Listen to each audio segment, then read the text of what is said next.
bilisummaa Oromoo jimaataa fi dilbata galgala sa'aatii 8 haga sa'aatii 8 walakkaatti afaan Oromootiin roobii ammoo galgala sa'aatii 8 haga sa'aatii 9tti afaan Oromoo fi afaan Amaaraan wal duraan duubaan qophiilee dabarsuu amma jalqabaama. Kun sagalee bilisummaa Oromootiin.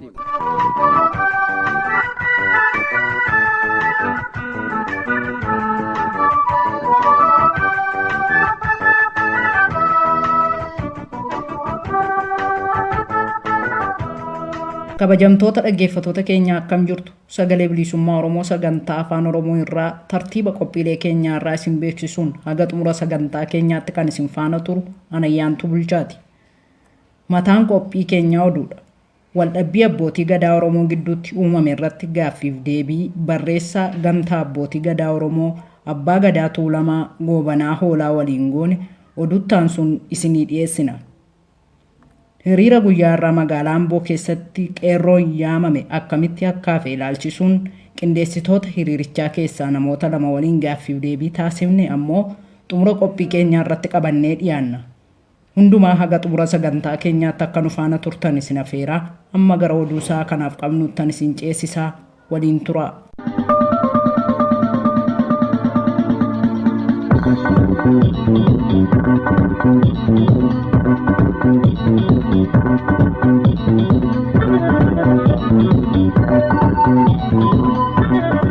Kabajamtoota dhaggeeffattoota keenya akkam jirtu oduusaa kanaaf qabannee dhiyaanne isiniif dhiyeessinaan Murataa Sabaati. Kibba Oromiyaa godina Gujii Lixaa keessatti dhiittaan mirga namoomaa ilmaan Oromoo irratti raawwataa jiru akkaan hammaachaa dhufuun gabaafame. Akka odeessi bubbulee nu dhaqqabee addeessutti waraanni mootummaa sababa tokkoon ala gaafa 19 ji'a 8ffaa bara 2019 godina Gujii Lixaa Ona Qarcaa ganda Gaalessaa Sookkeetti nama maqaan isaa Taarikuu Yoosef jedhamu rasaasaan ajjeesuutu barame. Kana malees guyyuma kana tarkaanfii fakkaataa qabeenya namaa nagaa irratti fudhataniin obbo Eda'oo Guyyee jedhamurraa mana jireenyaa fi suuqii qabeenya waliin akka jalaa guban maddeen ifa taasisaniiru. Bifuma wal fakkaatuun Ona Bulee Horaa ganda Gaalessaa Nageessoo jedhamutti gaafa hagayya 21 bara 2019 obbo Jaarraa Birruu Bunee irraa qabeenya guutuu waliin mana isaa gubaniiru. Achuma godinuma Gaalessaa Nageessoo kanatti gaafuma hagayya 21 bara 2019tti obbo Girmaa Goodaa jalaa qabeenya mana keessa jiru birrii 30,000tti tilmaamamu fi midhaan gumbii yookaan gombisaa 2 duraa saamaniiru jedhu jiraattonni. Kana malees waraanni mootummaa IPRDF tarkaanfii ajjechaa uummata nagaa irratti fudhateen obbo Dambalaa Dharroo kan jedhaman Ona Malkaa Sooddaa ganda Diimtuutii mana isaatii yaamuun akka ajjeesan maddeen ifa taasisaniiru. Yeroo dheeraaf mana hidhaa turee erga bahee kan lubbuun isaa dabarte Haayiluu Inkoosaa awwaaluuf namoota deeman irratti hidhattooti mootummaa dhukaasa banuun shororkaa uumuun dhagahame. Akka gabaasa maddeenitti godina Horroo Guduruu Wallaggaa Ona Abbayyaa Coomman ganda Gabdaa Birbirsaa Mastaayit wixata halkan jechuun hagayya 26 bara 2019 obbo Haayiluu Inkoosaa kan yeroo dheeraaf mana hidhaa turee bahe du'ee jira. Erga mana hidhaatii bahe lubbuun isaa dabruu ka gabaasan maddeen uummata reeffa Haayiluu geggeessaa jiru irratti humnoonni hidhatan dhukaasa banuun uummata shororkeessuutu gabaafame. Qaamonni mootummaa gocha shororkeessummaa raawwachuun uummata nagaa jeeqaa akka jiran maddeen ibsanii reeffi Oromoollee kabajaa dhabaa jiraachuu dubbatu. Humni waraana mootummaa IPRDF manneen hojii dargaggootaa imaaxaan ijaaramanii cufsiise. Akka gabaasa maddeenitti godina Wallaggaa Lixaa Ona Gullisoo magaalaa Calliyaa keessatti hagayya 27 bara 2019 waraanni mootummaa IPRDF manneen hojii dargaggootaa imaaxaan ijaaramanii mana puulii fi mana shaayii banachuun jiruu isaanii geggeessataa jiran itti dhaquun maallaqa gaafatanii wayita ijoolleen waan qaban itti kennan tuffatanii mana isaanii cufanii akka deeman maddeen gabaasa sagalee bilisummaa Oromoof erganiin mirkaneessaniiru. Ilmaan Oromoo manni hojii isaanii jalaa cufame Guutuu Jeeftaraa Saaqqataa Daggafaa fi Abbayyaa Beekii jedhamu. Ona mana sibuu dabalatee Oromiyaa godinaalee adda addaa keessatti maqaa waraana bilisummaa Oromoo nyaachiftuu isin deeggartoota adda bilisummaa Oromooti jedhuun ilmaan Oromoo qaamota mootummaan mana hidhaa adda addaa keessatti dararamaa jiru. Akka maddeen sagalee bilisummaa Oromoo bakkoota adda addaatii gabaasaa nuuf erganiin mirkaneessanitti ilmaan Oromoo sabboonummaa qaban yakka tokko malee isin deeggartoota adda bilisummaa Oromooti waboo nyaachiiftu jedhamuun hidhamanii dararamaa jiru. Gochaan ilmaan Oromoo irratti raawwataa jiru kun godinoota lixa Oromiyaa, kibba baha Oromiyaa fi kibba keessatti bal'inaan itti fufee jira. Haaluma kanaan tibbana Wallagga lixaa ona mana Sibuu keessatti maqaa waboo nyaachiiftu jedhuun ilmaan Oromoo hedduun waraana mootummaa EPRDF'n hidhamuun mooraa waraanaa keessatti dararamaa akka jiran gabaafameera. Onuma kana ganda Harawwee gabaa Jimaataa fi Baabboo Toobbaraa jedhaman keessaa namoonni hedduun hidhamaniiru. Bifuma wal fakkaatuun magaalaa Mandii keessaa ilmaan Oromoo 28 ol ta'an maqaa waraana nyaachiftuun magaalichuma keessatti hidhamanii dararamaa jiru. Ilmaan Oromoo hidhaman keessaa kanneen maqaan nu ga'e Abdii Taaddasee, Jimaaloo Tujjubaa, Abbayyaa Bultii, Abdii Cuffuulee, Ifaa Tasfaayee, Saamu'eel Asaffaa, Dammaraa Girmaa, Guddataa Addunyaa, Abbabee Barii, Adam Tooboo, Irphaa Jiraataa, Ahimad Koorsaa, Nuraddiin Haajii, Habiib Abdiisaa, Shamsaddiin Muhammad, Shamsuu Abdul Qaadir, Jaabir Abdul Qaadir, Abduu Adam, Habiib Huseen, Malkaamuu Dirribaa, Saamu'eel Mustafaa, Haashim Muhammad, Efreem Badhaasaa, Muhammad Jamaal Nagawoo, Solomoon Immiruu, Abbabaa Tashoomaa fi Haashim Muusaa kanneen jedhamanidha. Maatiin hidhamtoota kanaa nyaatallee yeroo geessaniif doorsifni hamaan irra gahaa jiraachuu kan ibsan maddeen miidhaan hidhamtoota kanarra gahaa jiru akkaan hammaataa ta'ullee dubbatu. Wallagga lixaa ona Gullisoo ganda Sankii Daannoorraa uummata dirqiin walgahii yaamanii namoota hedduu qabanii akka deeman maddeen gabaasan. Hagayya 27 bara 2019 guyyaa kaleessaa Wallagga lixaa ona Gullisoo araddaa Sankii Daannoo jedhamu keessatti qaamonni mootummaa uummata dirqiin walgahii baasanii namoota 30 ol ta'an qabanii akka deeman maddeen Saabaa'oo naannicharraa gabaasaniiru. Ilmaan Oromoo kunniinis Saamu'eel Tumsaa, Obsiya Toomsaa, Nagumaa Taaffasee, Irratti Mardaasaa, Nagaasaa Moosisaa, Ittaanaa Immiruu, Naggasaa Roobaa, Iyyaasuu Seedaa, Beekumaa Jiraataa, Baqqalee Jiraataa, Ibsaa Beekaa, Tamasgeen Asfaw, Abbabech Bantii, Daawit Goobanaa, Fiqiruu Haayiluu, Baqqalaa Haayiluu, Guutuu Saamu'eel Goobanaa, Caalii Galataa, Yaadataa Abshaalee, Taarikuu Bantii, Taarikuu Hundeessaa, Tafarraa Lammeessaa, Waltajjii Karrituu Guuttataa, Gammachuu Akaaluu, Ayyaansaa Akaaluu, Dirribee Qajeelaa, Mokor Qanaa, Obsii Nagaasaa fi Ittashaa Ayyaanaati. Dhaggeeffattoota keenyaa oduun galgala kanaaf qabannee dhihaanne kanumaan raawwata qophii keenyaaf waliin akka turtan isin affeerra.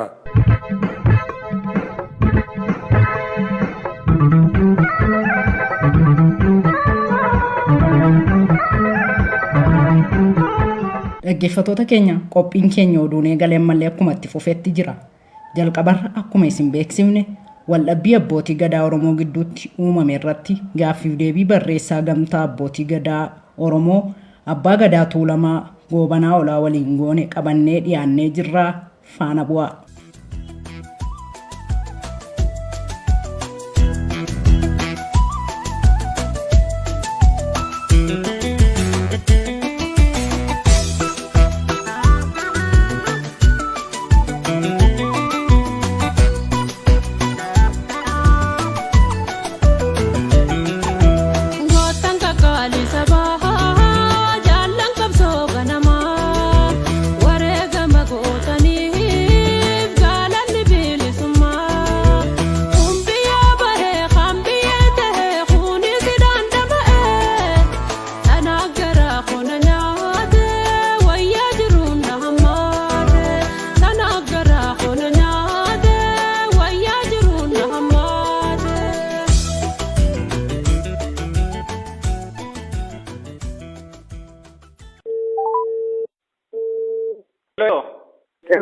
Ani waaqoon oleetti sagalee bilisummaa Oromoo irraa isinii bilbilaan jira. Ayyee. Barreessaa gamtaa abbootii gadaa Oromiyaa abbaa gadaa Tuulamaa Goobanaa Olaa jidduu abbootii gadaa wal dhibdee tokkotu jira jechaa dhageenye isinii bilbilee waan isaa adda baafachuuf maaltu ture mee haala isaa nuu ibsuu dandeettu? Haalli isaa kan ture. Ayyee. Abbaan gadaa Tuulamaa Bayyanaa Sanbatuu walangee dabarsee eega kennee hoggaadha. Ayyee hoggaa guutan jechuu keessan. Hoggaa guutan jala bultii ayyaana irreessatitti walangee dabarsee natti kenne bakka miidiyoonni addunyaa jirutti bakka ummanni miliyoona 5 argamutti walangee dabarsee natti kenne. Amma eega walangee dabarsee natti kenneen booda abbaan gadaa hin jedhamu. Kan ammoo sirna gadaatitu dhoowwa. Hayyuudha jedhama. Hayyuu Bayyanaa Sanbatuu jedhama malee abbaa gadaan jedhamu. Garuu hayyuun Bayyanaa Sanbatuu gochi inni godhaa jiru inni hojjete garuu sirna gadaa Oromoo kan cabse. Akkamitti cabse hoggantoonaan jedhe dambi tokko eega halangee dabarsee kennetti waggaa 8 isaa xumuree halangee dabarsee eega kennetti abbaa gadaan jedhama. Bayyanaan garuu kan hojjetu ani abbaa gadaa Oromiyaatii jedha. Yeroo darbees ani abbaa gadaa Oromiyaati jedhee waarratee waraanan galcha jedhee waarratee rakkina inni keessa liquu waan inni hojjete hundaa quba qabda jedhee yaada qaba. Kanaafuu ajichi Bayyanaa Sanbatuu waltajjii yaamuufis aangoon qabu yaamuus hin danda'u. Waltajjii inni yaame sanis immoo kan bittinneesse immoo nuti abbootii gadaati malee mootummaanis nu keessa galee wanni bittinneesse hin jiru. Amma Bayyanaan gochi inni raawwataa jiru kun wanti inni gadaa Oromoo cabse kun gaddaa ardoolee jilaa 8 ilaalamee jira. Ardoolee jilaa 8 jechuun Boorana, Gujii, Macca, Tuulama, Gujii Gabraa, Karrayyuu, Sikkoo Mandoo, Odaa Bultuu kanaan ilaalamee gocha kanarraa akka of dhoofu lakki wanti kun gadaa Oromoo cabsaa, eenyummaa saba Oromoo cabsaa. Sirna gadaa keenya keessa jiru abbaa gadaa Oromoo kan jedhu kan jennu itti nameedha. Kana fudhatuu hin dandeenye. Hayyoonni Oromootiin irratti hirmaatanii gattaa'anii wanta kana irraa dhaabbatanii warratanii ittiin dhiibsan. Namni kun kanarraa of dhoowwuu hin dandeenye. Sababni maal hoggattoo jennu nu amma Bayyanaan amma harka diinaa keessa jira kan jennu abdii qabna. Ilamee armaan dura nuti dheengadda hayyuu Tuulamaa Bayyanaa Sanbatoo yeroo gaafiif deebii taasifnuusitti nuti dhimma ugguramuu walitti dhufeenya abbootii gadaa sun dhagaamuu dhageenyeeti kan isaaniif gaafiif deebii taasifne. Amma haasaa keessan keessa akka isin naan jedhaa jirtanii walitti dhufeenya san kan diige mootummaa osoo hin taane harka keessaa qabu mootummaa osoo hin taane nuti numa abbootii gadaatii naan jedhaa jirtu. Isa kana mee yoo jettan akkamitti akkas ta'a silayyuu amma hayyuun Tuulamaa Bayyanaa Sanbatoo ganama sa'aatii 2:23 irratti anaa manaa ba'aa jiru poolisiin natti bilbilee manaa hin bayinaa manaa ni baatan yoo ta'e walitti qabnee mana hidhaatti isin guurra jedhanii nu doorsisanii mootummatu kana hojjeta. Isa kanaafi abbootiin gadaa hayyoonni Oromoo golee Oromiyaa cufa keessa Walloof raayyaa irraa namoonni dhufaniitiin akkasi bittannoofne tokkoon kenna hundi kenna mana kennatti galle jedhani. Isin amma kana lakki mootummaan harka keessaan qabu nutu abbootii gadaattu diigee jedhaa jirtu. Isa kana mee uummata Oromootiif ifa akka gootaniin barbaade. Waltajjii kana Bayyanaan kan yaame. Ayyee. Namni tokko bulchuuf hunduu gahee keessaa qaba. Bayyanaan waltajjii kana nayyaamoo ka jedhu taatee nuti abbootiin gadaa fiixeen beekutu nurra jira. Maalifi abbootiin gadaa aangoo harkaa qabdu halangee harkaa qabdu nuti abbootii gadaa fiixee beekutu nurra jira. Ilamee isatti deebina. Ilaadhaan ila hubadhe walitti qabdanii naa deebiftu waan ifa ta'uu qabutu jira. Amma isin barreessaa gamtaa abbootii gadaa Oromiyaa fi abbaa gadaa Tuulamaati. Isaan ammoo kanuun jedhanii ani abbaa gadaa hayyuu Tuulamaa fi walitti qabaa abbootii gadaa Oromiyaati kanuun jedhani. Amma asitti aangoo isaatiin inni yaameedha. Aangoo isaatiin yeroo yaamu kanatti nu gaafateetiin yaamuu qaba malee kophaa isaanitti wanni inni yaamu hin jirudha. Walitti qabaa abbootii gadaa Oromiyaa haga ta'etti yaamuu hin qabuudha moo nu waliin istaafii waliin mari'atee yaamaadha moo osoo isin waliin hin mari'atiin kophaa isaa yaameedha? Amma walitti qabaa abbootii gadaa Oromooti kan jiru Bayyanaani akkaataa sirna gadaatitti namni tokko eegaa kan qabnetti bulchuu danda'a hin danda'u. Sababni maal ta'eef bayyanaa Alangee kennetti aangoo walitti qabaa gumii abbootii gadaa kan jedhu kana bulchuu hin danda'u. Fakkeenya bobbartoo fudhatte Obaamanii ka addunyaan ijatti qabatte sirni gadaa kun dimokiraataa gaafa pirezidaantinnatii dabarsee Tiraampitti kennu aangoo hedduu harkaa qabaani. Aangoo hundaa eegaa pirezidaantinnata kennetti dabarsee waarratee keessaa bahe Obaaman. As kootu immoo biyya teenya keessatti immoo muummichi ministeeraa Hayilamaariyaam Dassaalany gaafa Abiyyuudha sirna gadaa kanarratti hundaa'ee dimokiraasiin Itoophiyaa keessatti haa babal'atu, Oromiyaa keessatti haa babal'atu gaafa jedhee aangoo muummicha ministeeraa fuudhee waarratee Abiyyitti aangoo hedduu harkaa qaba. Wanna hundaa dabarseetuma wajjumaan kenna. Amma bayyanaanii walitti qabaa gumii abbootii gadaa kan jedhan bara 2007 kan dhaabbatetu jira. Oromoonni akka mataa wal argu. Bayyanaan garuu achirratti hundaa'ee waarratee sirna gadaati irratti uumee jira. Xalayaadhaan nama muuduu, xalayaadhaan nama kaasuu. Abbaan gadaa tokko abbaa gadaati. Rakkina xiqqoo mandoo beekaa. Rakkina Booranaa Boorannatu beekaa. Rakkina Gujii Gujumatu beekaa. Rakkina Karrayyumatu beekaa. Rakkina Tuulamatu beekaa. Garuu sirna gadaa kana immoo hundeen bu'uurri isaanii tokko. Mataan saba kanaa wal argee rakkina gadaa yaa furu ka jedhanii fi bara 2007 walitti qaban. Gadaa moo gadatu dursa moo tokkummaa abbootii gadaa kanatu dursa ka jedhu laalutu sirra jira. Kana yoo jettani caasaa gadhiisee deemeedha. Amma bayyanaan ta'uun isa harka ture Alangee dabarsee naa kennu aangoo dabarsee guutumaan guututti aangoo sirna gadaa hayyuu ta'ee taa'ee gorsaa ta'ee ta'a malee Alangee ittiin bulchuun qabu. Alangee takkittii kennee jira Alangee ittiin bulchuun qabu. Garuu sirni gadaa cabsee sirna gadaa kana cabsee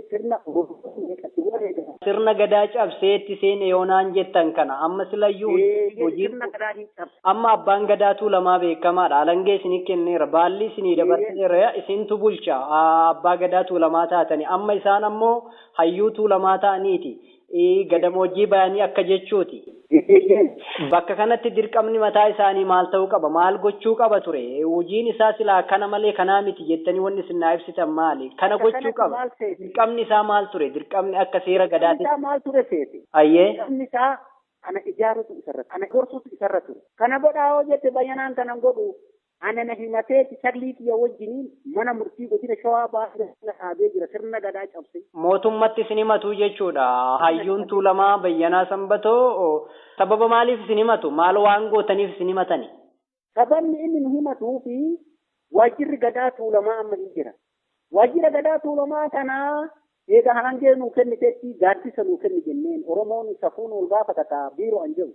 Gaaddisa nuu kennu battoo jennuun deemasii gaaddisa wiituun qabduu naan jedha. Afaan baafatanii gaaddisa nuu kennu yoo isin jettanii isaan ammoo gaaddisa wiituu hin qabdu deemii jedhu. Deemii jedhu.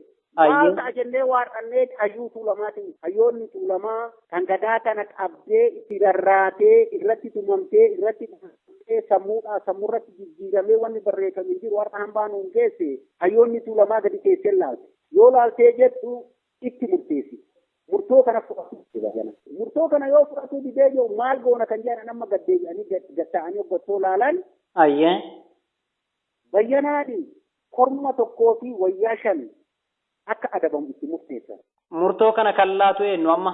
Amma murtoo kana kan laatu nuti abbootii gadaa Alangee harkaa qabnutu jira. Tuulamaati murtoo kana yoo itti laannu. Ilamee abbootiin gadaa Tuulamaa gochaa isaan sirrii miti gochaa sirrii hin taane hojjete jettanii murtoo kana itti laattan kanatti murtoo yoo laattan akkuma abbootii gadaa Tuulamaa qofatti itti laattan moo akka abbootii gadaa Oromiyaatitti waan abbootii gadaa Oromiyaa Sikkoo Mandoo Itoo Himbanaa Booranaa Gujii jettanii abbootii gadaa itti hafaniin kan waan geettantu jira. Amma durasitti mee jirani rakkina Tuulamatu beekaa rakkina Maccatu beekaa rakkina Sikkoo Mandootu beekaa. Waan keessaa numatu keessaan furataadha osoo bakka biraa ta'een. Amma nu keessaa itti murteessine murtoo kana fudhatuu hin didee murtoon kun immoo ardoolee jilaa 8 gahee jira. Murtoon rakkannee bayyana irratti murteessinu kun gahee jira. Ardoolee jilaa 8 gahee jira. Amma waajjirri akkamitti fuudhama ka jennu gatteenyee ilaali. Sirna gadaa keessatti Oromoon sirna qabaa waan sirna qabuuf foolleetu jira kaa'amu.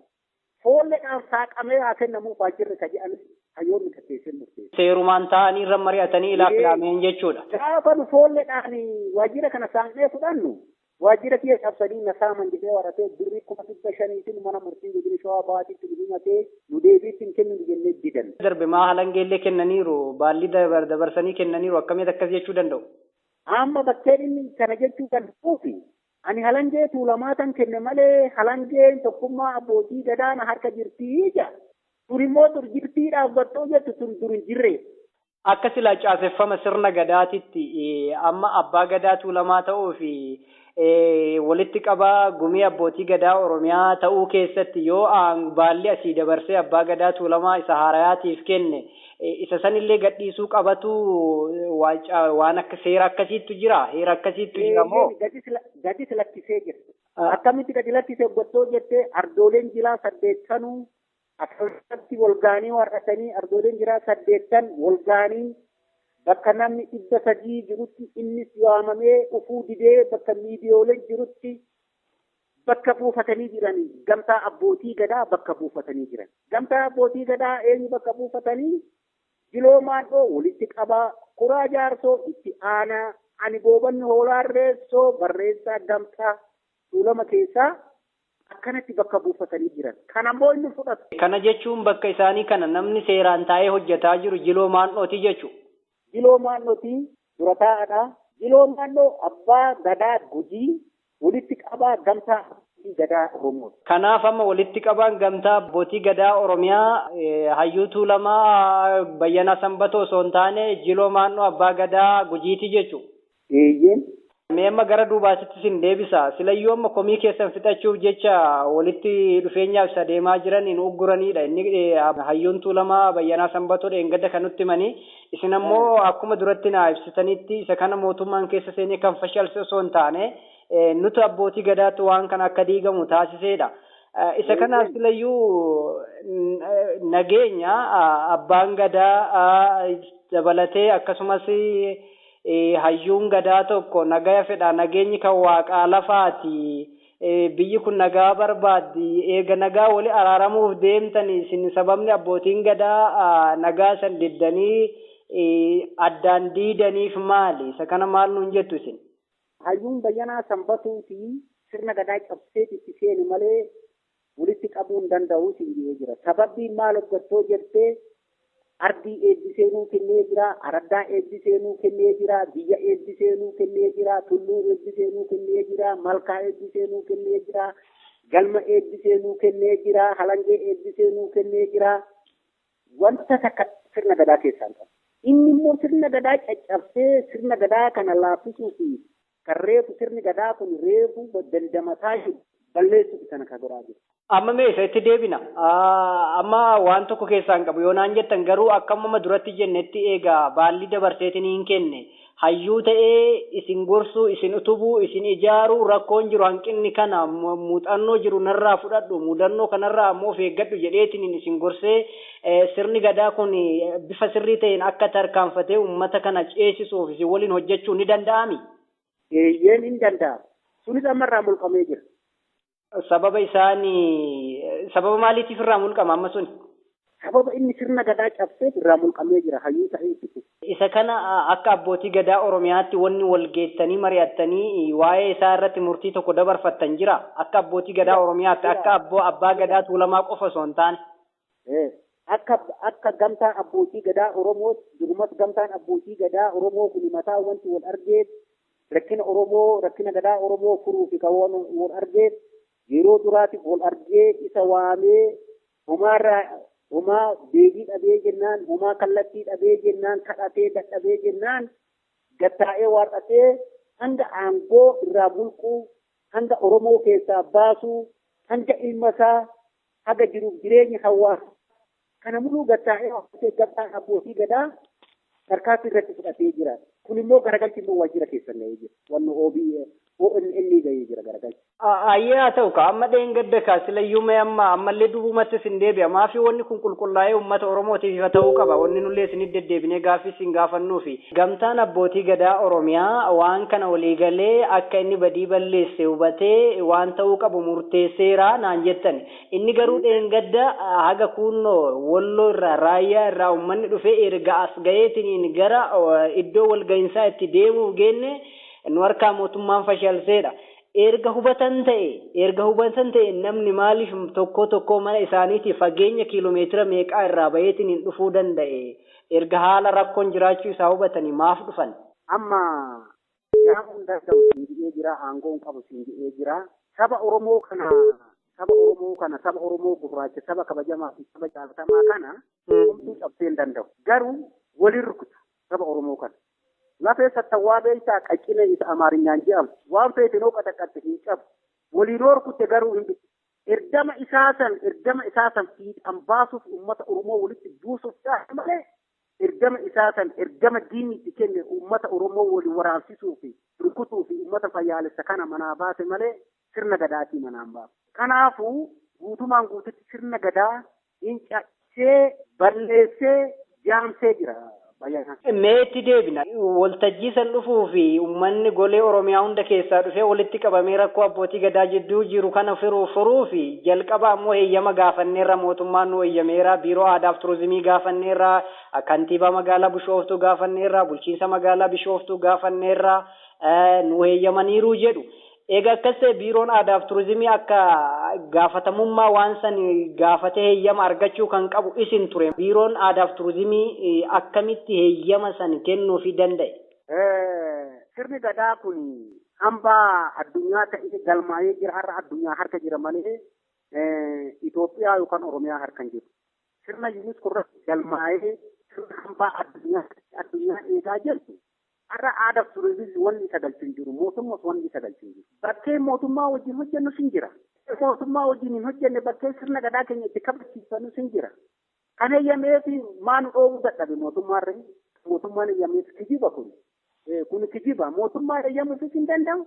Nageenya eegsisuuf ala olaantummaa seeraa kabachiisuuf ala waa'ee sirna gadaa keessa mootummaa wanni galee waan itti galee isaa eeyyameef hin jiru. Bakka dattuu taalaali. Mootummaan garuu jidduu keessa yoo rakkoon jiraate rakkoo kana furuuf isin waliin ta'ee ilaafilaaleen akka furattaniif isin qajeelchuu isin waliin dhaabbachuu hin danda'u bakka kanatti. Sirni kun gaafa UNESCO irratti galmaa'u keewwata xixiqqaa 5 qaba mootummaan wanni isa galchu. Bakkeen mootummaa sirna gadaa kana nu wajjin hojjetu jira bakkeen nu wajjin hojjennu hin jira. Namichi kun bakka kanatti dubbii waliin sirriitti xiinxalee ilaali. Asuu mootummatu na dhoowwe jaa asuu mootummaan na eeyyame jaa. Ila ka isa duraanuu eeyyamanii erga bayuu geenne booda jalaan ga'aniitiin ammoo nu ugguraniidha amma ka isaan jedhani. Nuti mootummaan isin uggurreen waltajjiin barii agarree akka uummanni keenya uffatee naannoo sanirra galma tuulamaati irratti waamee uummanni keenya uffata aadaa uffatee qabannaa aadaa uffatee uggatoo dhufuu eenyu isii waamee uggatoo jennu bayyanaan nu waamanii lakkii bayyanaan isii waamuu danda'u jedhee kan bittinneessee kun gandaa abbootii gadaa Oromoo malee mootummaan harka keessaan qabu. Isinoo amma akka abbaa gadaa tuulamaa dabalatee akka gamtaa abbootii gadaa Oromiyaatitti rakkoo amma dhalate kana furuu fi wanni yeroo gabaabatti isin uummata Oromootitti gadiin ba'u jirtan wanni isin qabattan maaltu jira? Wanni nu qabannu uummata Oromooti fi sirna gadaa kana dagaagtuu fi wanna hedduu miidiyaanis ta'ee ardoolee jiraatitti irrattis ta'ee amma ardoolee jiraatirra deema abbaan gadaa beekta. Ardaa jilaa amma akka tuulamaatitti ardaa jilaa gara 36 qabna ardaa jilaa kanatti hin ba'a. Ardaa jilaa kanarratti hoggattoo bahee jedhe uummanni itti ba'a achitti waa'ee sirna gadaa kana labsa abbaan gadaa waa'ee jiruuf jireenya biyyaa waa'ee oolmaa biyyaa kana labsa abbaan gadaa. Kanarratti ardoolee jiraatti irratti hoggattoo naanna'ee kana labsu uummanni keenya akka irraa baratu kana itti beeku. Waan silaa jiru isinillee naa ibsitaniirtu nuti gaaf duraa akka isaanii bilbillee ugguramuu isaanii saniin dhageenyee bilbille malee akka amma jettan kana waa'ee rakkoo kanaa keessa galuudhaa miti. Haa ta'u ammoo wanni fardiin maali ilaafilaameen walii galanii sirna gadaa Oromoo kana akka isaa ta'utti yoo ceesiftan uummanni Oromooillee kanatti gammada. Uummata jidduu keessanitti waa inni haa buusu. Amma abbaan gadaa Tuulamaa duraanii hayyuun Tuulamaa Bayyanaa Sanbatoo amma baalli dabarsee ergasii ammoo ammallee garanumatti dhidhiibataara seera cabsee seera gadaa cabsee naan jedhutti jiru. Dhaame jedhanii yoo keessaa fuudhan mara dhaama jedha Oromoon. Akkasumas ammoo reeffa firaa torba garagalchanii jedhu. Amma badiisni balleesse kanaaf akkasuma balleesse jettaniitumaan callistanii ilaalaa hartumoo waan hayyuu Tuulamaa Bayyanaa Sanbatooti waan dhaamtantu jira. Hayyuu Bayyanaa Sanbatooti oti wanti ani dhaamu soddomman uumaa hambaa kan jedhan beekta 10 obsuu 10 gorsuu 10 dhoksuu kana hunda Bayyanaan sirriitti dugugee itti fayyadamee jira. Ani Bayyanaa Sanbatoo kanaan booda wanti ani isaa dhaamu ummata Oromoo dhiifama gaafate. Ummata Oromoo kan sirna gadaatiin bulu kana ummata fayyaalessa kana oduu dhiifama gaafatee oduu rabbi isaa araarame hin jedhani. Mataa isaatiin lolaa jira ofii sammuu isaatiin lolaa jira. Akka waliigalaatti dhaamsi ummata Oromoo bal'aaf qabdan maaltu jira yookiin yaadni isin qabdan? Yaadni ani qabu ummata Oromooti dhaamsi ani qabu gadaan ummata Oromoo harkatti eegachi tuftee bultee jirti jaarraa tokkoof walakkaa geenyee jira. Sirna gadaa kana kan beeku tokko ummata dhalate tokko ummatan dhalate. Ummata dhalate jechaan kan waa'ee sirna gadaa kana jiruuf jireenya godhatee keessa hulluuqee raaba doorii ta'ee waarratee hayyuu hayyicha ta'ee waarratee keessa darbe jechaan. Kan hin beekne immoo kan hin dhaladhe immoo waa'ee sirna gadaa kana ganaa dhalatee sirna gadaa kana baratuuf tattaafataa jira. Kanaafuu umroonni Oromoo kamiyyuu waa'ee sirna gadaa kana miidiyaanis ta'ee kitaabolee adda addaattis ta'ee abboolee gadaatis lafa buuleeyyiitti siqee dubbisee waarratee waa'ee sirna gadaa kana oduu sirriitti baratee sirriitti ittiin bulmaata ta'ee biyya tana bulchee ittiin bulmaata ta'ee biyya tana bulchee kunoo paartiin biyya bulchaa jiru kunuu ijoollee abbaa gadaati jedhee sirna keenya kan dimokiraasii kana sirna keenya boonsaa kanatti dhufaa jira sirna keenya kana filatee jira bu'uura addunyaatu kan ta'e sirna gadaa keenya kana kanaafuu oduu namoota hin beekamne mirraafamin sabni keenya abbaa gadaa hayyuu Oromoo kitaabolee adda addaatitti dubbisanii dhaloonni keenya kun akka baratu dhaamsa dabarsuun barbaada. Haala wal dhibdee abbootii gadaa jidduutti ta'e jedhamu ilaalchisee yaada nuu kennitaniif barreessaa gamtaa abbootii gadaa Oromiyaa abbaa gadaa Tuulamaa Goobanaa Hoolaa maqaa dhaggeeffattoota sagalee bilisummaa Oromootiin hedduu galatoomaa ulfaadhaa horaa bulaa deebanaa isiniin jenna. Galatooma.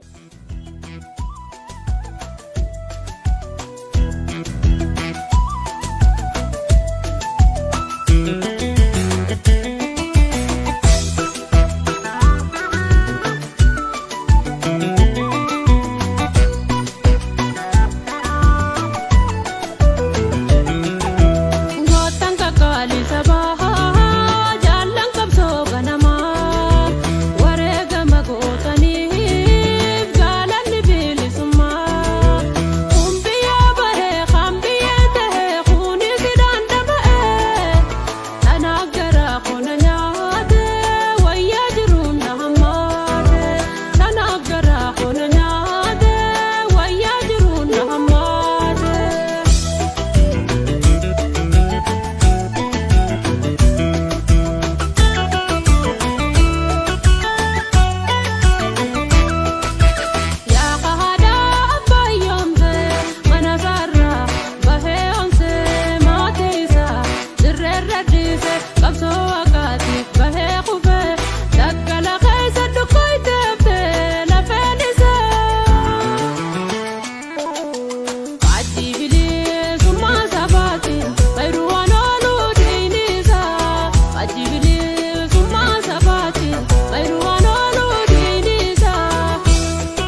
Dhaggeeffattoota keenyaa kan caqasaa jirtan sagalee bilisummaa Oromoo sagantaa afaan Oromoo irraati. Amma qophii keenya xumuraarra geenyee jirra. Innis hiriira guyyaa irraa magaalaa Amboo keessatti qeerroon yaamame akkamitti akkaaf ilaalchisuun qindeessitoota hiriirichaa keessaa namoota lama waliin gaaffiif deebii taasifne ta'a kunooti.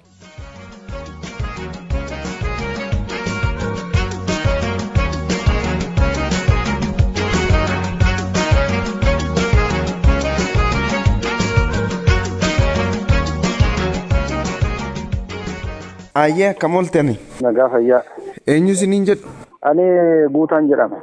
Ayyee dargaggoo Guutaa akkasuman jedha kan. Ayyee. Har'a Ambootti hiriira nagaa tokko qindeessitanii gaaffii uummata Oromoo kana tuffatanii mootummaan of tuqee gara fuulduraatti deemuudhaaf yaalii adda addaa gochaa ture. Kana keessaas yoo ta'u adeemsa jiru ilaalaa jirru maaltu ta'e wantoota heeraa biyyi kun amma ittiin bulaa jirtu walitti bu'u dhaabbii uummanni Oromoo dhiiga kaffalee walitti bu'u baasaa waan jiraniif gaaffiilee qabnu kana karaa nagaatiin gaafanna jenneetu hiriira qopheessine ture. Kanarratti loltuun mootummaa akkuma jirutti waraana humnaa ol hidhatee akka uummanni gaaffii isaan dhiyeessine ugguraa turanii jechuudha. Akeekni hiriira keessanii kanuma amma naa kaasteedhumaan kan wal qabateedha moo wanna biraas kan hammatudha? Akeekni keenya gaaffiiwwan qabnu karaa nagaa mootummaan biyya bulchaa jirutti akka deebiin argatuu fi hiriira qophaa'e kana ture gaaffiin keenya. Gaaffiiwwan qabnu karaa nagaatiin dhiyeeffanna jennee ture hiriiricha kan qopheessine. Hayyee guddaa galatoomi. Ati qindeessitoota keessaa tokkodha. Hiriira batanii hin milkoofne mootummaan akkuma waggoota 27 darban sana humna qawweetiin waa ukkaamsuu humnaan uummata bituutti amanaa jira.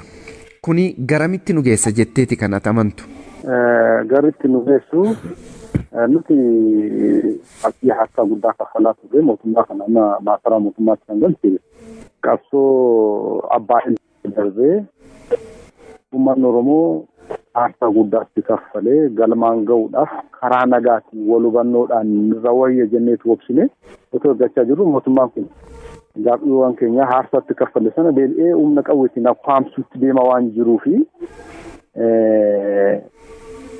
adeemsa gaammi nama mootummaan raawwachaa jiru kuni biyya kana garan taanetti gara kufaatii guddaatti akka deemsaa jiru asirraa jira. Kanuma wal qabsiisee jaallan biraas bira waan jiraniif isa kara isaaniitti ceena.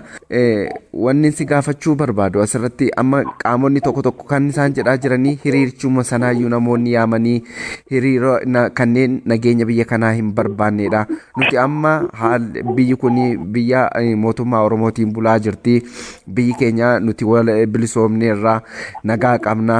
Kanaaf yeroo ammaa kanatti hiriira yaamuun kuni faallaa mootummaa keenyaa deemuudhaan yoo ta'een alatti bu'aa inni argamsiisu hin jiru jechaatti kan isaan jiranii.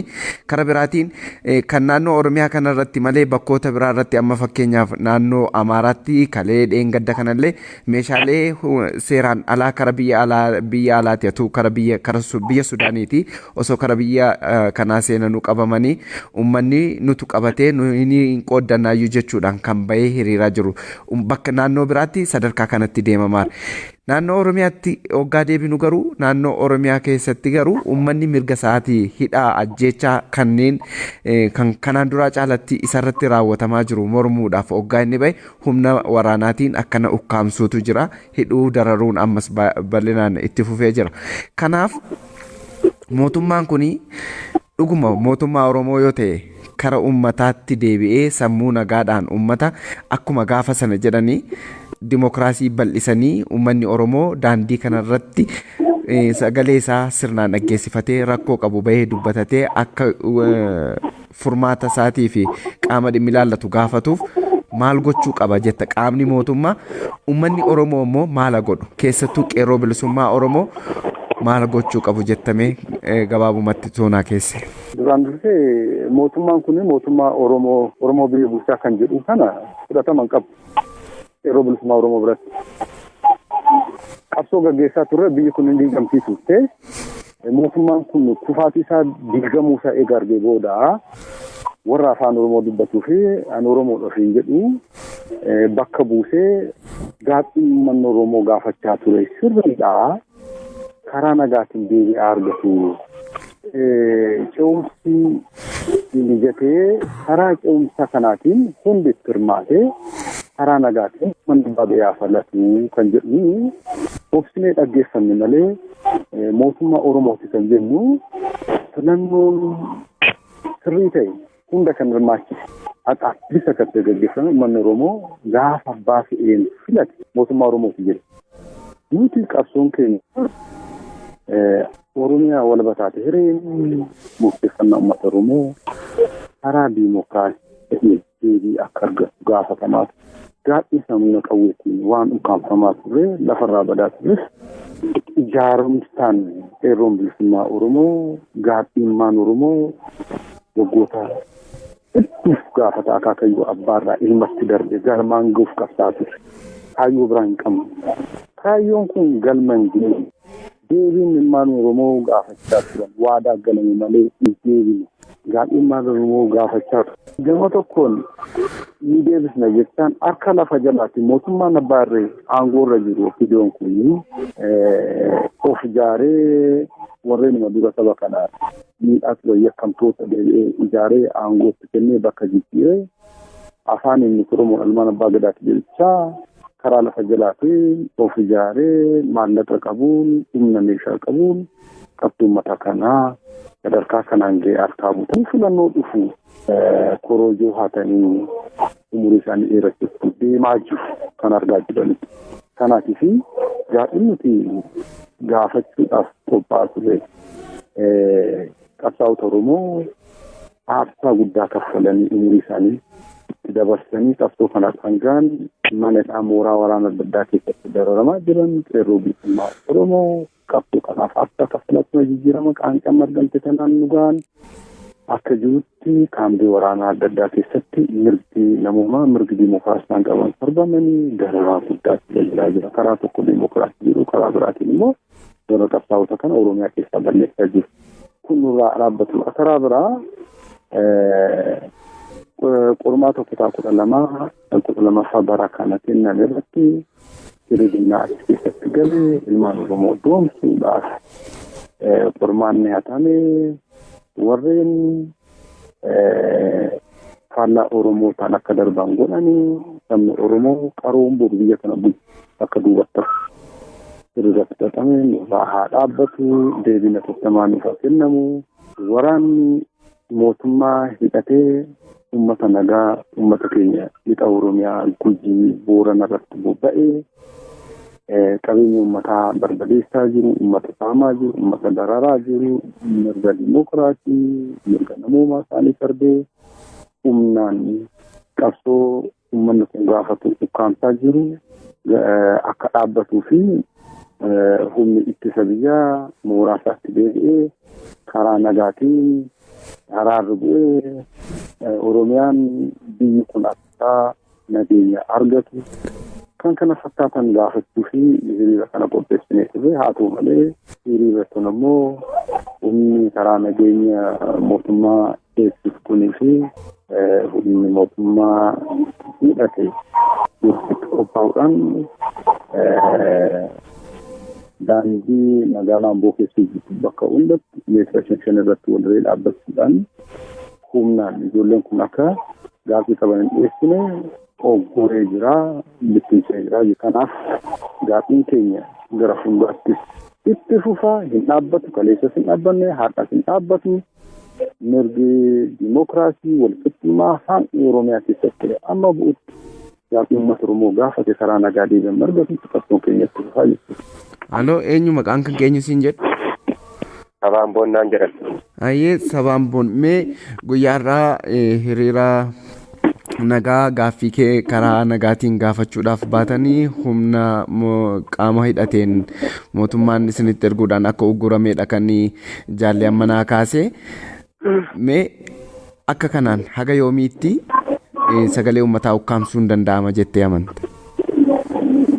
Akkuma jaalli kiyya ammana cinaadhaa kaase kana gaaffileen Oromoo gurguddootu jiru.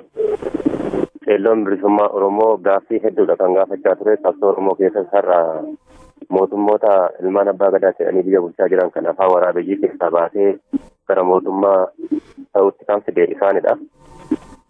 Haa ta'uti gaaffileewwan yeroo bilisummaa Oromoo yeroo hedduun isaa ukkaanfamaadha jira. Sun hin ta'u jechuudhaan hiriirri kun kan gaggeeffame. Akkuma jaalli kiyya kaase guyyaa isaa kana hiriira qabxiilee 5 qabanneeti ijoo godhannee kan baane. Qabxiilee sana keessatti qabxiileen keenya ni jalqabaa dhimma sooddimaa dhaloota Oromoo jaamsuuf tooftaan hojjetamaa jiru hatattamaan akka haqamu yookiin dhaabbatudha. Qabxiilee 2 dhimma qormaata biyyoolessaa kutaa 12ffaa irratti shira ministeera barnootaatiin Oromoota irratti xaxame kun hatattamaan akka dhaabbatu. 3 dhimma koree hojii raawwachiisuu bilchisa magaalaa Finfinneen wal qabatee sagalee paartii ODP jedhu sirna mootummaa nama nyaataa kaleessa qeerroo bilisummaa Oromoo har'a beeta mangistii yookiin masaraa mootummaa isa seensise har'a immoo gaaffii qeerroo bilisummaa Oromoo ukkaamsuudhaan eegalee waan jiruuf kun irraa akka dhaabbatu. 4 hidhaan ilmaan Oromoo irratti sababa hin beekamneen manneen hidhaa maakalaawii Qilintoo Xoollaayii fi as magaalaa Ambootti kan argamu Sanqalleetti dararamaa jiran hatattamaan nuufaa hiikaman. 5ffaa afaan Oromoo afaan hojii federaalaa ta'uu qaba jedhuudhaan xiyyeeffannee kan baane jechuudha. Guddaa galatoomi qabxiilee baay'ee jajjaboodha qabxiisiin qabattanii baatanii yeroo ammaa kana godinaalee Oromiyaa bakkoota adda addaattis wanni mul'ataa jiru yeroo ammaa qeerroon maqaa qeerrootiin kanneen socho'an qaamota adda addaatu jiru yeroo ammaa kana bakka 2-3tti cabee kanneen qeerroo jijjiiramaa jedhanii qeerroo bilisummaatu jira.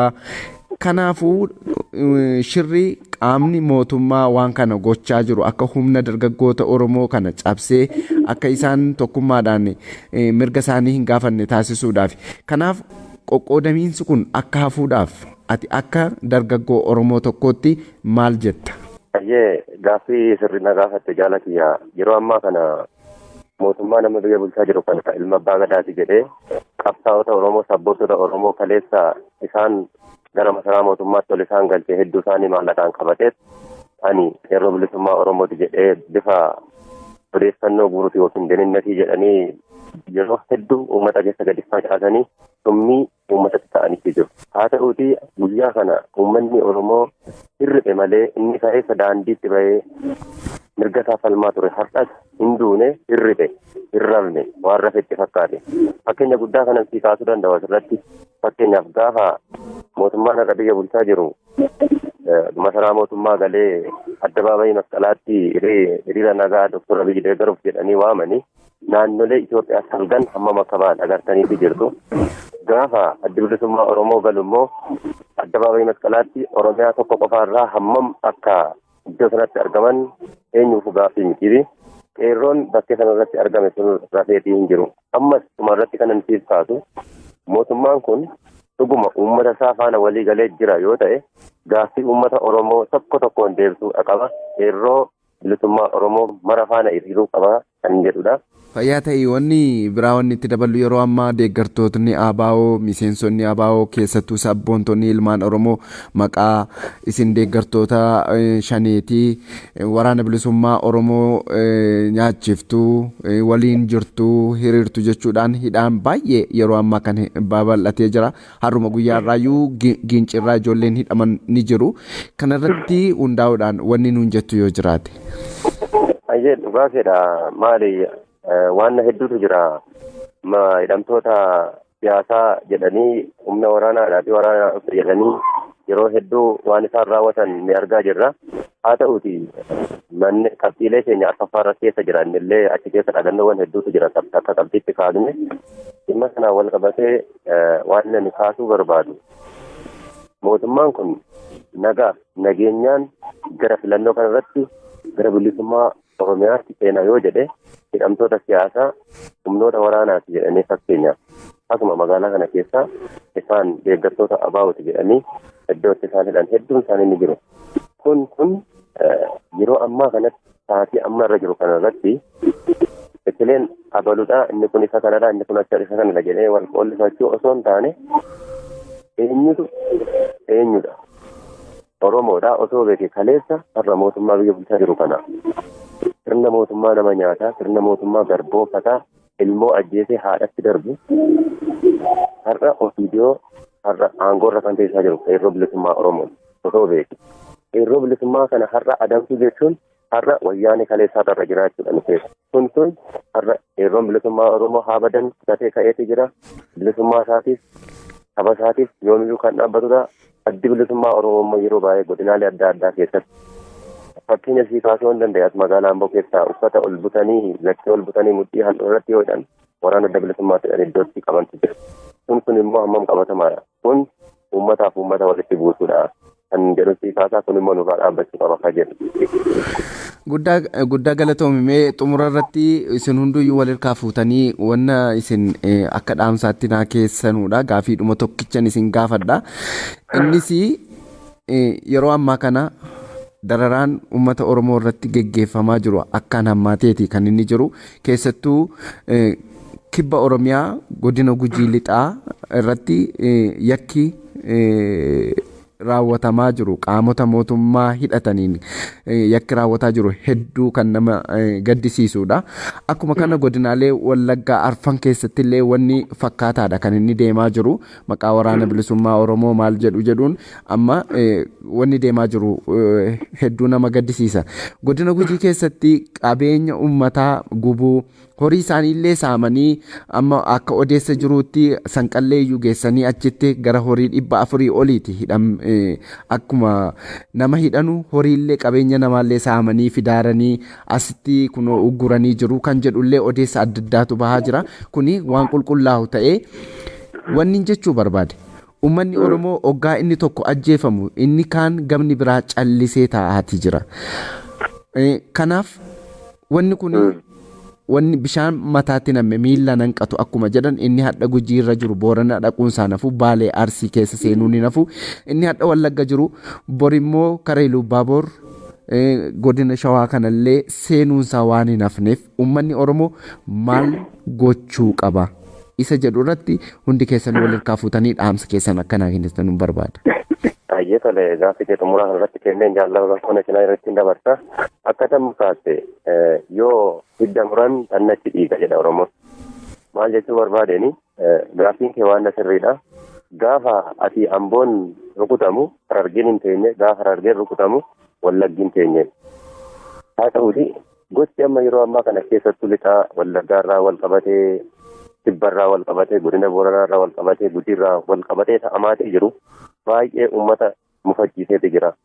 Mufiin kun immoo deemee gara hin taanetti deemaadha jira.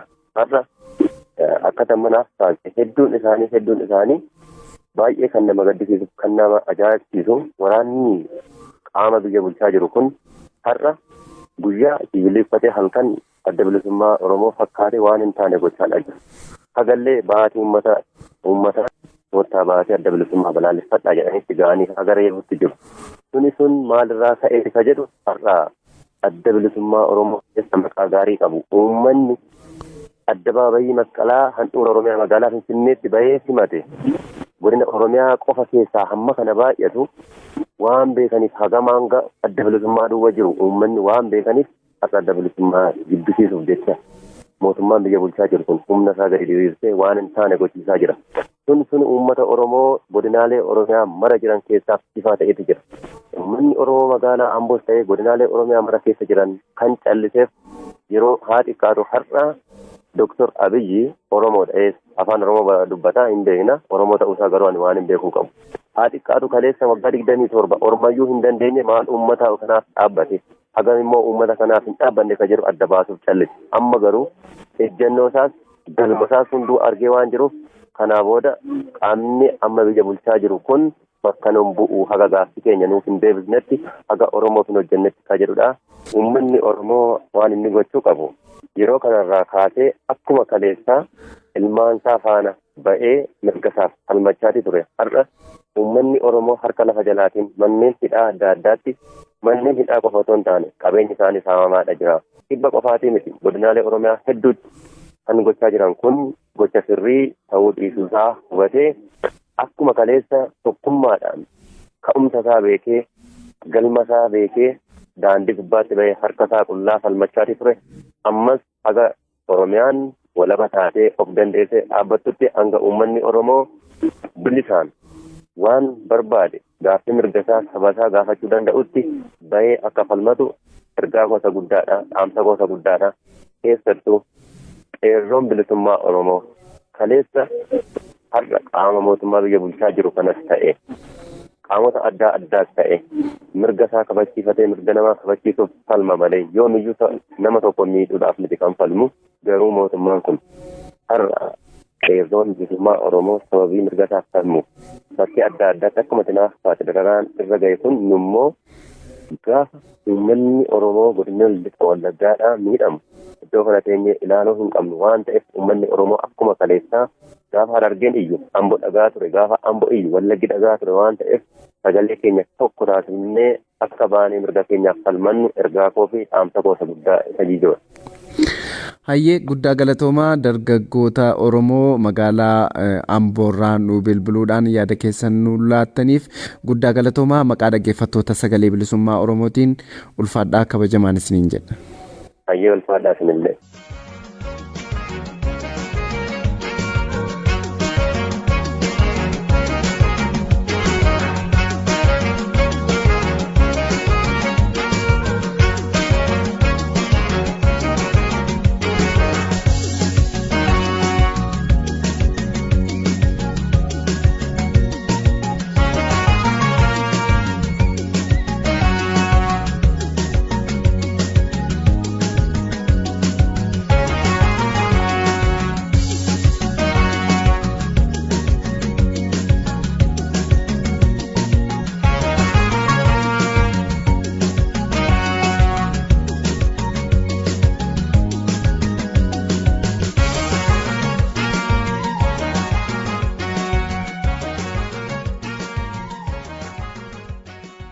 Egaan dhaggeeffattoota keenya kabajamoo fi jaallatamoo sagalee bilisummaa Oromoo sagantaa afaan Oromoo irraa qophiin guyyaa har'aaf qabannee dhiyaanne kanuma haga ammaati. Qophii keenya guyyaa birootiin haga walitti deebinutti nagaatti nuuf jiraadhaa. Injifannoo uummata Oromoof.